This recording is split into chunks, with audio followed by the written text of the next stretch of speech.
vamos voltar para aquele texto de João que nós estávamos falando da ressurreição. Então hoje nós vamos à noite voltar, vamos abrir lá em, né, não agora, à noite, nós vamos abrir, voltar para João capítulo de número 21. Peraí, gente, deixa eu só me organizar aqui, porque esse meu tablet aqui, ele já passou do tempo dele, sabe? Ele já passou do tempo dele, então ele está com a memória meio caducona já.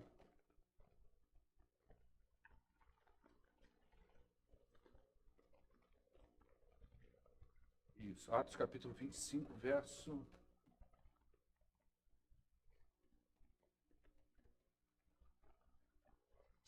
25, verso 13. Nossa, eu tenho feito uma bagunça, gente, ontem eu cheguei a gelar. O frio já estava intenso, né? Eu estava falando para casais lá na igreja de Ouro Fino, na primeira igreja batista lá, e na hora que eu abri o texto, o negócio não combinava na Bíblia e no texto ali, sabe? Nossa, me deu um gelo, rapaz. Eu falei, fiz um troço errado aqui, né? Mas não era, eu estava abrindo realmente num outro capítulo da Bíblia. Mas nessa hora vocês não sabem o gelo que dá, irmão. Tu tem que se virar nos 30 ali, né?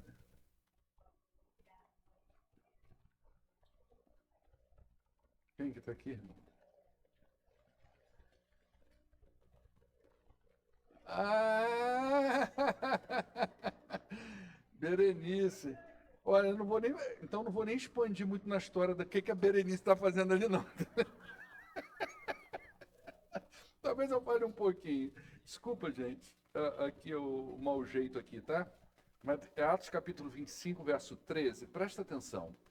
Agora eu estou entendendo por que eu coloquei aqui o capítulo 26. A gente vai avançar pelo capítulo 26 afora, né? É, porque o que acontece? Nós vamos, a mensagem de hoje, ela vai pontuar mais o capítulo 26. Mas os versos 13 do capítulo 25 até o final do capítulo 25, eles de certa forma introduzem um pouco do assunto, para que a gente entenda a narrativa, tá? Mas nós não vamos nos deter nele. A gente vai mais avançar para o capítulo 26 até o verso 32. Então diz assim, olha, e aí a gente também vai ter essa sensação de que estamos realmente lendo todo o livro de Atos. Alguns dias depois, o rei Agripa e Berenice, né, distinta aqui, chegaram a Cesareia para saudar Festo. Visto que estavam passando muitos dias ali, Festo então explicou o caso de Paulo ao rei.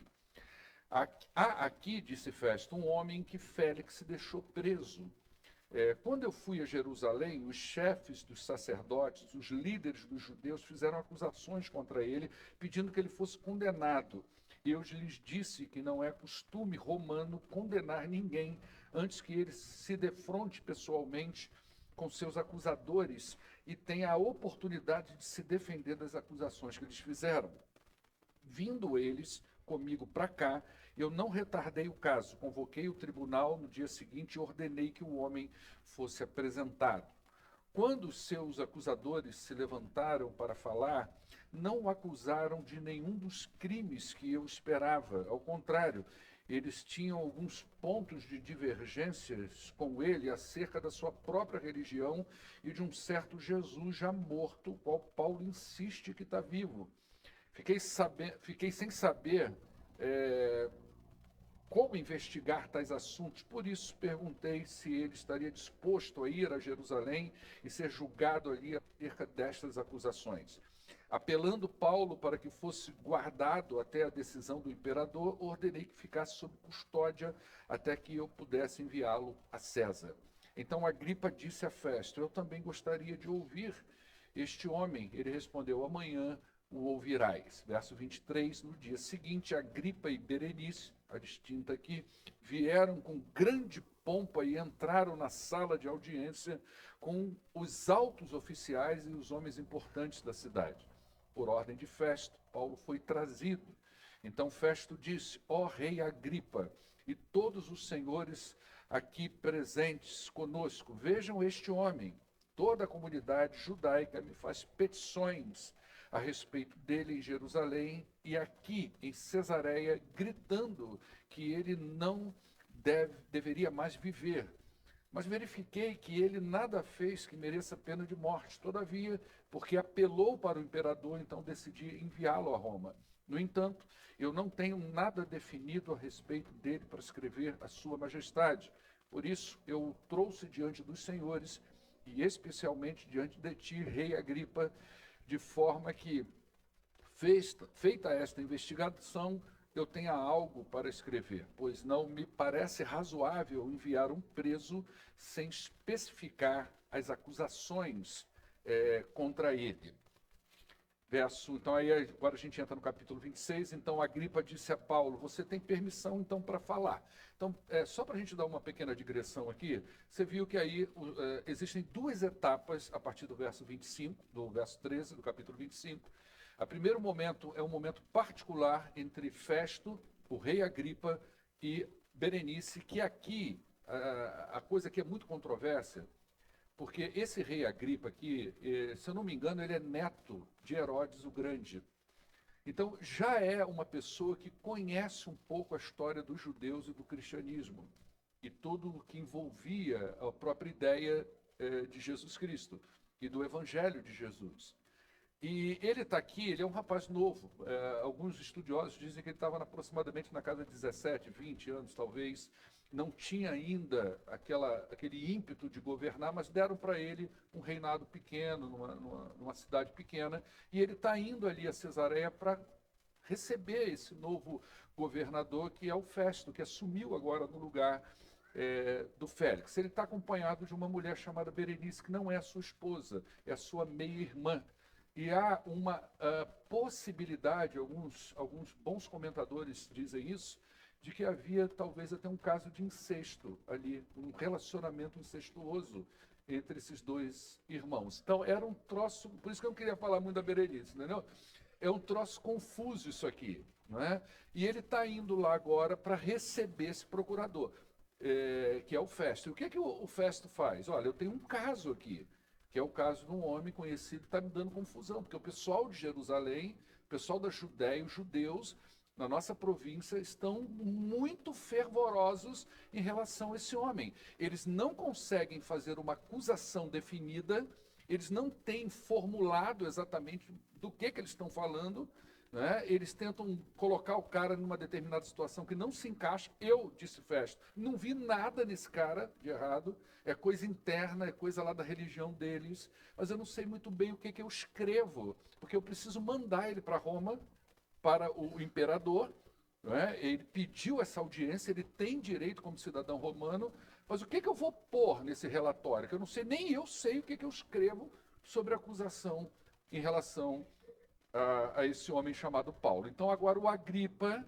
pega a palavra, no segundo momento você vê que agora é perante o rei Agripa e uma série de autoridades, e agora Agripa vai dizer para Paulo, bom, você tem a palavra. E aí no capítulo 26 ele começa, tá?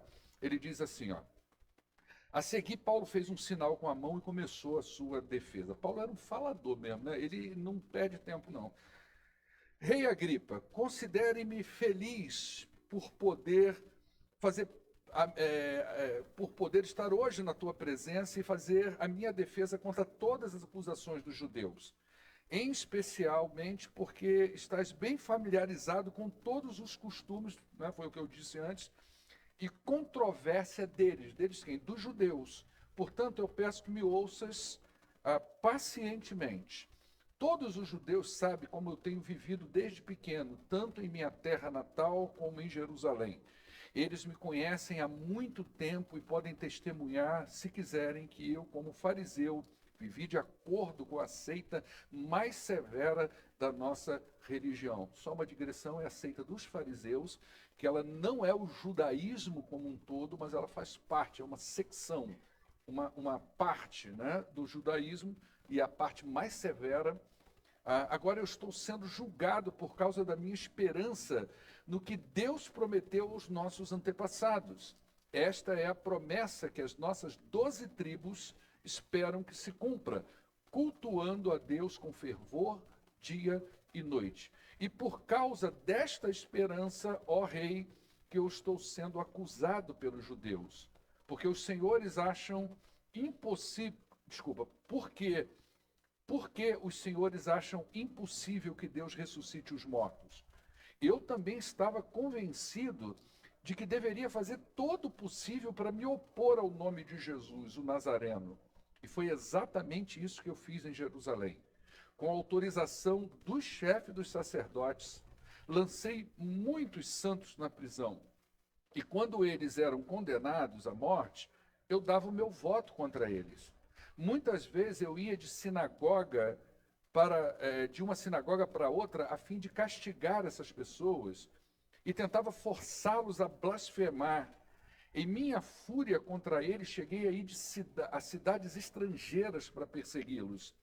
Numa dessas viagens, eu indo para Damasco, com autorização e permissão do chefe dos sacerdotes, por volta do meio-dia, ó rei, estando eu a caminho, eu vi uma luz do céu mais resplandecente que o sol brilhando ao meu redor e ao redor dos que estavam comigo. Todos caímos por terra. Gente, presta atenção. Aqui, o texto bíblico aqui, essa é a terceira vez que Paulo vai fazer a sua defesa, vai falar da sua conversão, e nenhuma fala de Paulo em relação à sua conversão, ele caiu de um cavalo, tá, gente? O pessoal costuma dizer que Paulo caiu do cavalo. Não tem isso. Poderia até ter caído, né? Mas aqui não, ele não fala necessariamente sobre isso. Todos caímos por terra. Então ouvi uma voz que me dizia em aramaico: Saulo, Saulo, por que você está me perseguindo? Resistir ao aguilhão só vai trazer dor para você. Então perguntei: quem és tu, Senhor? Respondeu o Senhor: sou Jesus a quem você está perseguindo.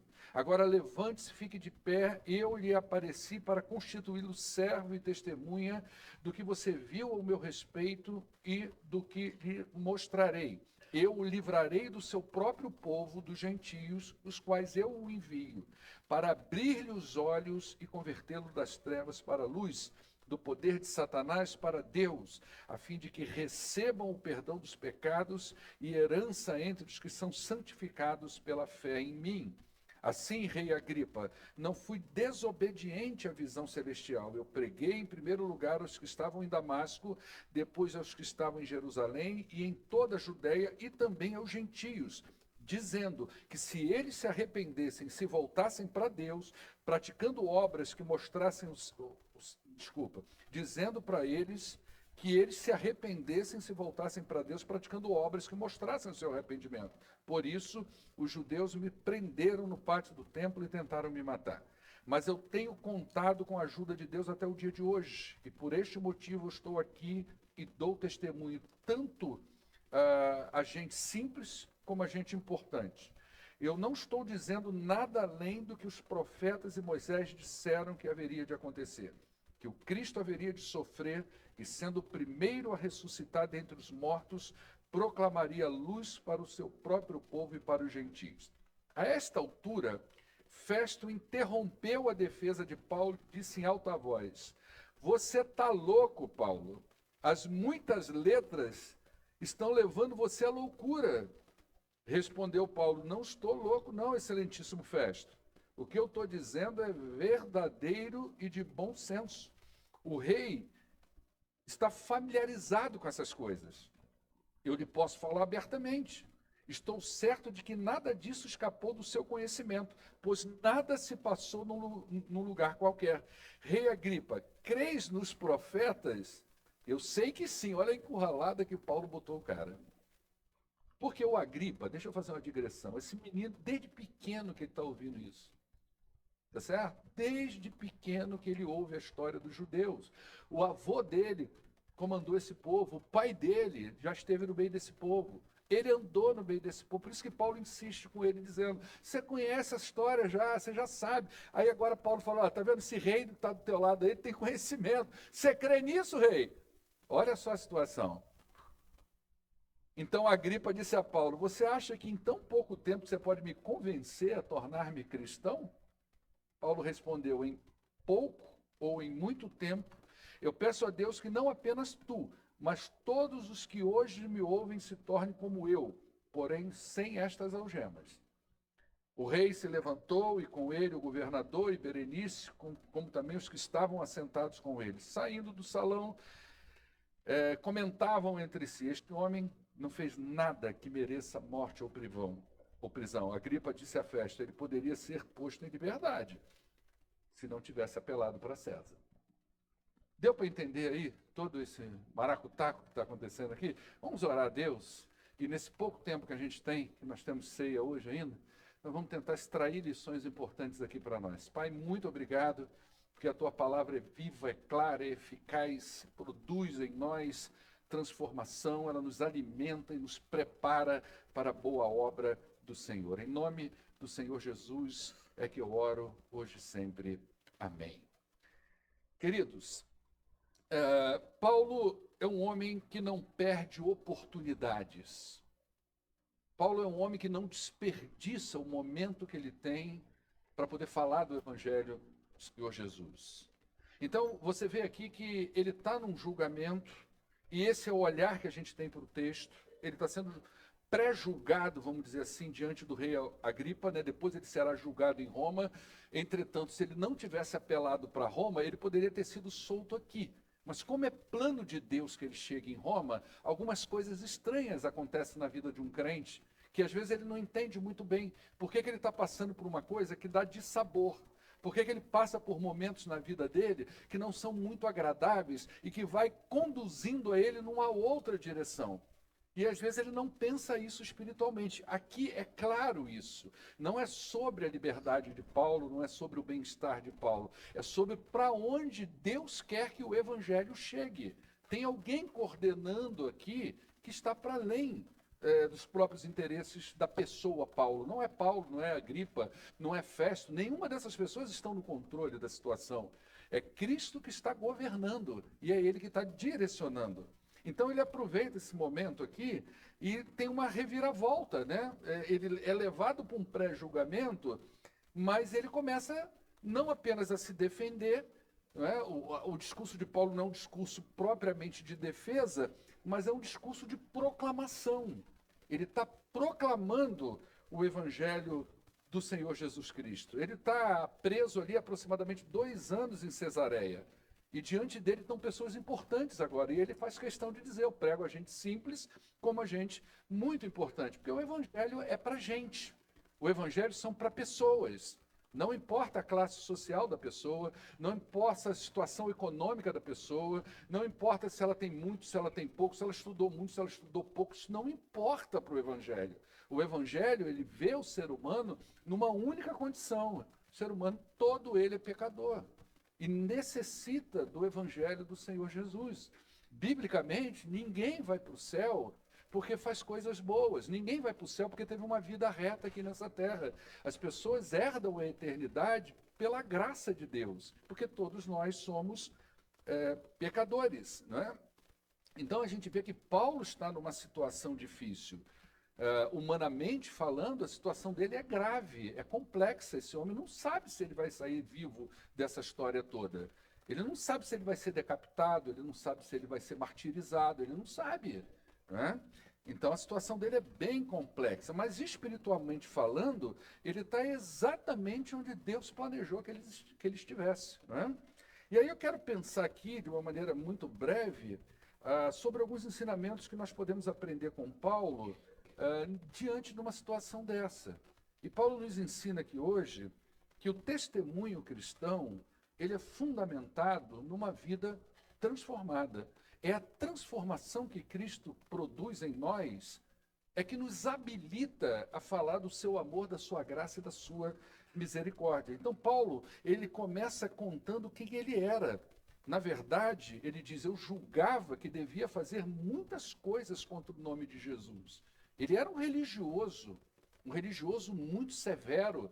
Ele acreditava que estava fazendo as coisas certas para Deus, mas não estava. Então, na certeza que ele tinha de fazer a coisa certa para Deus, dava a ele, vamos dizer assim, a certeza de que ele tinha que fazer muitas coisas contra o evangelho do Senhor Jesus.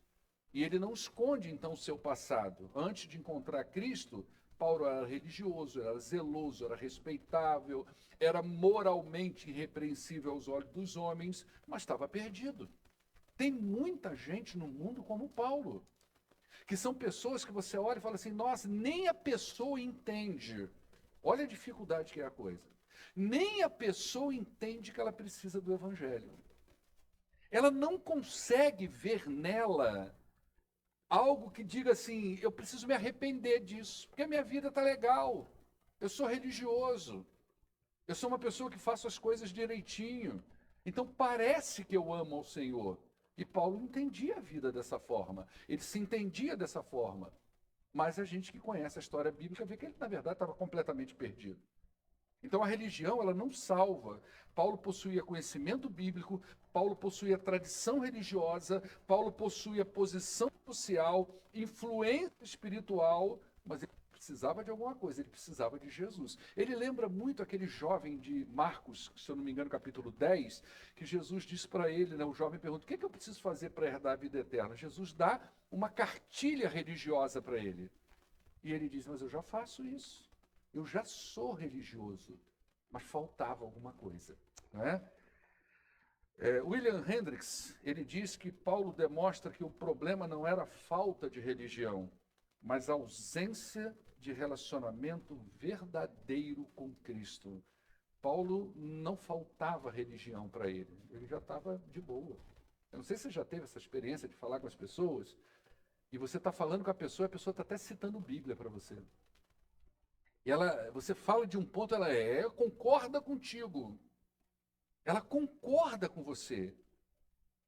Mas você sabe que o coração está longe de Cristo. Não tem um relacionamento com Jesus. Ninguém entra no reino por mérito religioso. O evangelho começa quando nós reconhecemos nossa necessidade por Jesus Cristo. Esse entendimento é o começo de um poderoso testemunho acerca de Jesus. É quando a gente entende essa necessidade. Então, isso acontece quando a vida é transformada pelo Evangelho. Então, o testemunho, ele é poderoso, ele é eficaz, quando ele é fundamentado nessa transformação que o Evangelho tem. Isso não é só um discurso bonito. A gente nunca leva alguém onde a gente não está. É difícil, a gente pode levar até próximo, mas nunca onde, de fato, a gente não está, não é? A gente pode aprender com Paulo também, e ele vai nos ensinar isso, que quando nós nos encontramos com Jesus, nós temos uma mudança na direção da vida da gente. As coisas não são mais do mesmo jeito. Esta é a terceira vez em Atos que Lucas registra essa conversão de Paulo. Isso mostra como isso foi importante. Ele quis contar isso 3 vezes. Ele está escrevendo a história da igreja ali, os Atos do Espírito, e ele está 3 vezes falando sobre a conversão de Paulo. No caminho de Damasco, Paulo tem um encontro com Jesus. O Jesus já ressurreto, como a gente vai falar hoje à noite. Muito interessante o capítulo 21 de João, tá, gente? Mas eu fiquei com uma pulgarada na orelha com aquele capítulo. Como que pode homens que viram Jesus ressurreto, pelo menos 3 vezes, e está daquele jeito? Como que pode isso? Talvez seja por isso que Jesus disse assim a Tomé, você crê porque você está me vendo? Bem-aventurado é você, serão aqueles que não viram e creram. Você viu o quê, meu irmão? Você viu quem? Nada, mas você crê. Entende isso? Isso é muito interessante. Hoje à noite não vamos falar disso. E no caminho de Damasco, então, ele tem esse encontro com esse Jesus ressurreto, que já apareceu para os outros discípulos, que diz a ele, Saulo, Saulo, por que você me persegue? Observe que Jesus diz, por que você me persegue? Ele não diz, por que você persegue a igreja, mas por que você me persegue?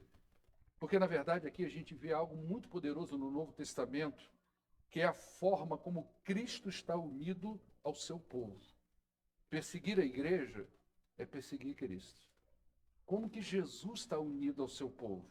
F.F. Bruce, um grande comentarista, ele diz que essa declaração revela a profunda união entre Cristo exaltado e a sua igreja aqui na terra. Gente, isso aqui é de uma maneira muito curtinha agora, em uma frase, eu quero dizer para você como que o seu casamento é importante. Porque o casamento, o apóstolo Paulo vai pegar isso e vai botar uma analogia entre a união que você tem conjugal, não é? Com a união entre Cristo e a igreja. Olha como que isso é poderoso.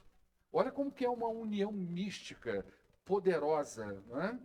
Jesus não apenas salva Paulo, mas ele também vai enviar Paulo. E aí Paulo vai dizer no verso 18, ele está me enviando para quê? Para abrir os olhos de vocês. O evangelho produz uma missão. E Paulo recebe essa tarefa. Abrir olhos espirituais, conduzir pessoas das trevas para a luz, anunciar perdão dos pecados, proclamar a herança dos santos. O evangelho deu isso a Paulo. E a gente aprende aqui que a conversão, ela não é um ponto final na obra de Deus. Ela é o começo. Todo salvo é chamado para servir. Nem todos recebem o mesmo ministério, mas todos recebem uma missão. Ontem eu estava falando para os casais lá em Ouro Fino, e a gente estava falando exatamente do que nos une. E eu falei para eles assim, olha gente, amor parece que não está segurando as pessoas junto. Tem muita gente que separa mesmo amando, com discurso de amor. Conforto não está segurando o casal junto. Bens não estão segurando casais juntos. Religião não está segurando o casal junto. Os maiores números de divórcios está entre os cristãos, e principalmente de linha protestante, evangélica, tem um número enorme, absurdo. Então não está segurando gente junta. O que está segurando o povo junto? Principalmente o povo evangélico. O que nos faz viver um casamento de qualidade? Eu não estou falando de ficar junto por causa da religião, não, mas pelo casamento de qualidade. Há o sentido claro de você ter uma missão enquanto casal. A missão nos coloca na rota de Deus. E o evangelho é isso, ele não só salva, mas ele nos dá algo a fazer. Ele nos dá algo a ser realizado. E isso dá sentido à vida da gente. Então Paulo, ele mostra isso, não é só ser salvo. Eu fui salvo no caminho de Damasco, mas ali eu recebi algo precioso. Eu devia dizer às pessoas o que Jesus falou, aquilo que ele me mostrou e me mostrará. E é isso que vai embasar o testemunho do apóstolo Paulo. A gente aprende aqui com Paulo, eu estou resumindo bastante por causa do horário, tá, gente? Que a conversão também, quando ela é genuína, quando ela é verdadeira, vamos dizer assim, quando ela é poderosa, ela produz obediência.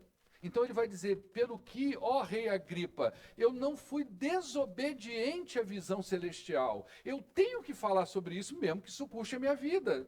Essa é uma declaração muito importante aqui nesse capítulo. Paulo não apenas viu Jesus, mas ele responde a Jesus. E a autenticidade da fé de Paulo é demonstrada na sua obediência. Ali ele vai demonstrando, houve realmente. Foi uma coisa também que eu mencionei ontem na nossa reunião de casais lá, que a obediência é uma das coisas mais claras da conversão de uma pessoa, porque nós aprendemos desde muito novos, né? Isso já no Éden, alguém nos ensinou a ser desobedientes. Nós somos desobedientes por natureza. Não precisa fazer esforço para ser desobediente, precisa? Não precisa. Ninguém, eu não preciso fazer esforço para ser desobediente. Isso parece que flui com uma natureza muito grande da minha pessoa. Agora, obedecer é muito mais difícil. É muito mais complexo. E Paulo vai mostrando isso, né? Como que a obediência é importante quando há uma transformação. A fé verdadeira, diz um renomado reformador do século XVI, a fé verdadeira jamais permanece estéril, ela produz obediência. E aí você vê isso no conteúdo da pregação dele, né? Ele vai obedecer e ele vai falar. E no verso 20 ele diz, olha, era para que vocês se arrependessem e se convertessem a Deus praticando obras dignas de arrependimento. E a obediência é uma obra digna de arrependimento. E Paulo então resume a sua mensagem em 3 elementos: arrependimento, mudança de mente diante de Deus, que é o arrependimento, conversão, que é a mudança de direção, e frutos, que é a mudança de vida. Tudo isso é o resumo da mensagem de Paulo. Então o evangelho, ele não produz apenas decisões emocionais. O evangelho vem para transformação, e essa transformação resulta em serviço cristão e testemunho de vida. E Paulo está demonstrando isso aqui na obediência. A gente vive uma época, gente, em que muita gente quer salvação sem arrependimento. Uma época em que as pessoas querem graça, mas sem santidade. Elas querem fé, mas sem compromisso. Mas o Evangelho não é isso. O Evangelho, quando chega no coração da pessoa, ele transforma vidas. Em quarto lugar, Paulo nos ensina que o Evangelho, ele também exige de nós uma decisão pessoal. A pregação de Paulo gera duas reações. A primeira delas é em Festo. Festo ouve aquela exposição toda e diz: Paulo, você está maluco.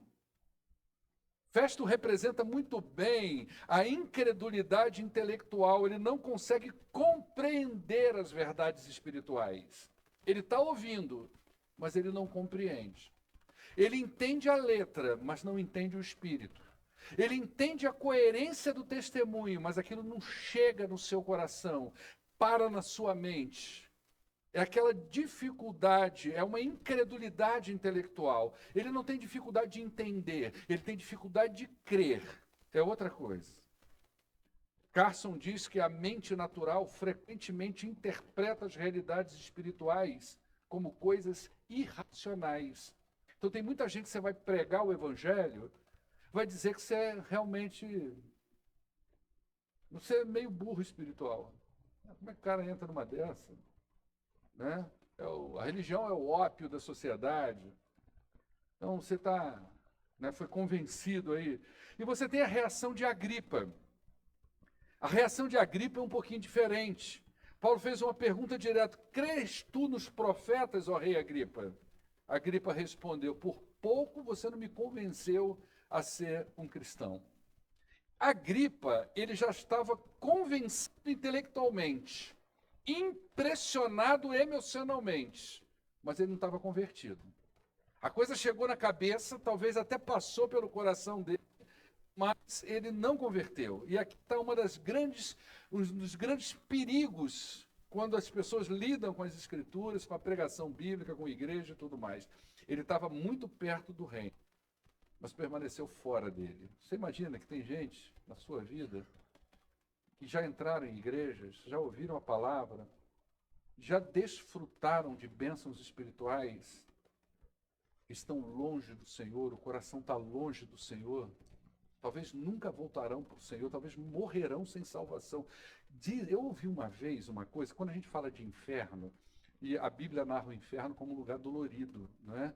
Onde o verme come, ranger de dente, é um lugar, tanto que o retrato que a gente pinta do inferno através da arte, da dramaturgia, é sempre um lugar cheio de fogo, as pessoas se arrastando e toda purulenta, e não é assim que o inferno é retratado. Então, a dor que é passada para nós no inferno é muito física.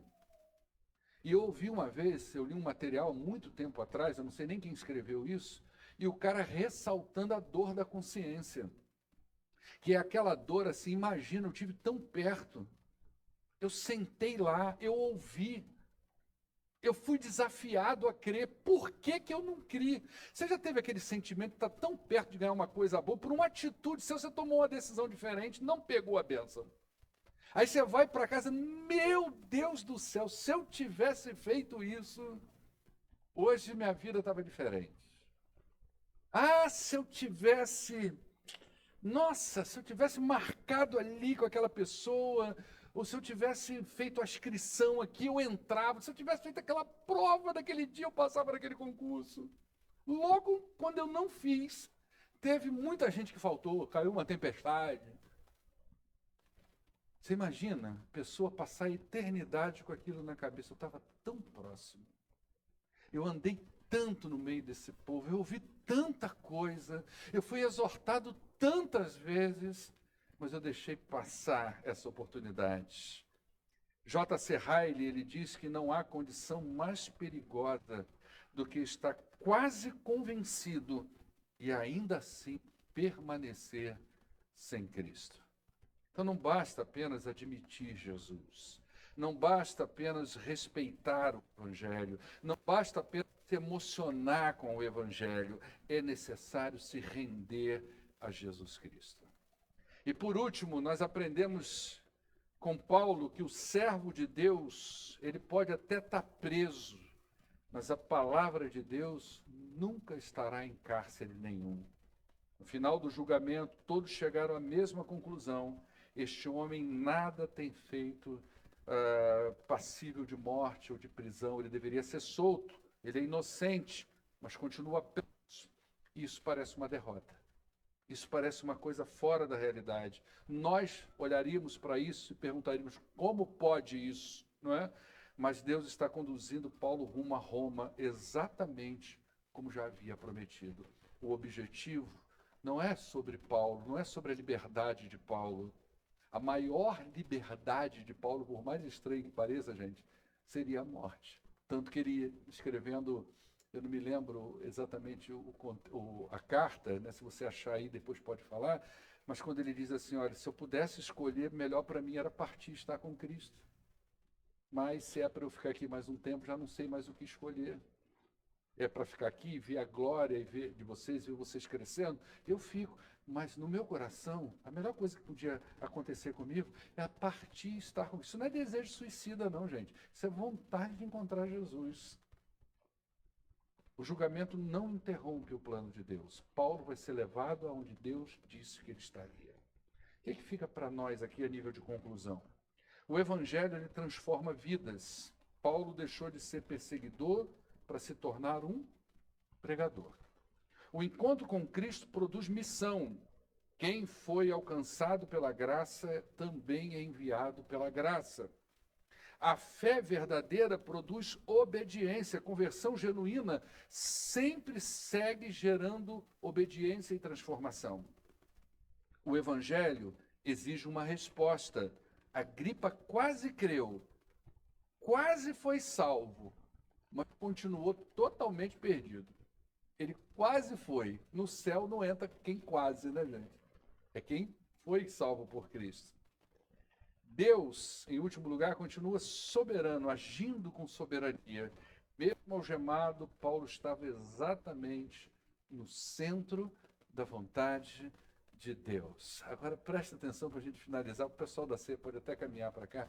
Presta atenção. Às vezes, Deus precisa algemar a gente para a gente estar no lugar onde Ele quer. Quem está no pequeno grupo aí viu que Abraão andava sem algema, é verdade ou não é? E não ficava no centro da vontade de Deus.